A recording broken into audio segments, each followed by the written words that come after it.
Let's go to Oamaru now and its red fence. We covered it on Tuesday, a corrugated iron fence at the Blue Penguin colony, designed to protect those magic little birds and to encourage them to use an underpass between their nests and the sea. For those of you watching, I just simulated what an underpass looks like. The problem was that whilst the penguins are cute and small and blue, the fence was none of the above. Mayor Gary Kircher didn't like it, lots of locals didn't like it, and now the General Manager of Tourism, Waitaki, is going to do something about it. Here's Jason Gaskell himself to explain. Yeah, we've had some meetings with the mayor, and we've reviewed it. We'll be making some modifications. We're working through that now. So, when you say you've reviewed it, yeah, have you copped a bit of flack for your fence, Jason? Some people are very passionate about the harbour and took issue with a couple of things that we did with the fence. So it was interesting. Hold on. They took issue with the fence per se, didn't they? I mean, to not put too fine a point on it, it's a bloody big red corrugated iron fence, effectively on the waterfront. Yeah. So the fence, I think it's important to point out, the fence was there. We just covered it with some color steel.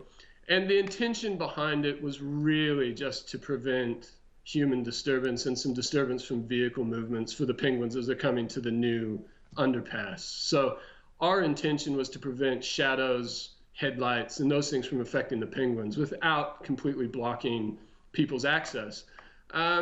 I don't think that we truly appreciated what view we may have been blocking. So after discussions, we recognize that certain sections of it could be lowered a little bit. So we're working on that now. So it's coming down. Is it? I mean, forgive me, but it looks a little bit like a tinny house to me. Not that I know what a tinny house looks like, but I just wonder. I mean, those blue penguins are pretty special. And, you know, It's unique that Oamaru has them so close to the CBD, and it's a lovely thing for tourists to visit. Couldn't it be more, in harmony with the environment?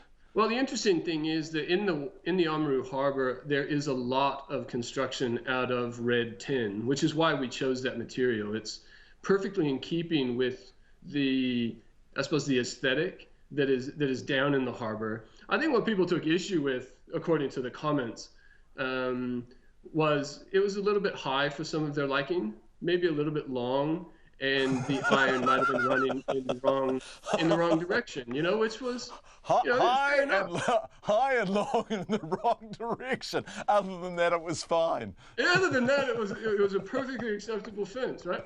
So, but we've taken all that stuff on board, and we'll be making some adjustments. We haven't started the modifications yet, but we will in the very near future. But our intention here is really to make sure that we can address the concerns that have been raised without compromising the intention behind the fence, which was to create a protective barrier for the penguins to access the underpass without denying access for people to see them. Yeah. Look, just before you go, so you're going to lower the fence, obviously, and a section of it will be lowered. Yeah. Okay. Yeah.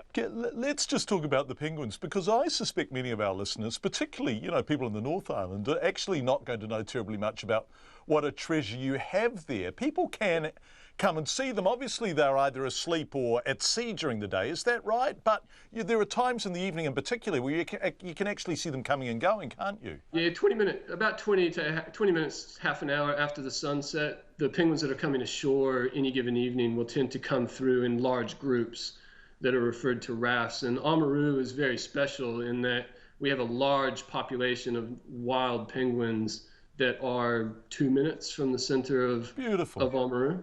And on a good night in the middle of summer, you can see 200-300 penguins come ashore in the space of about an hour, and there'll be a few meters in front of you. You can see them inside their breeding habitat. You can hear them.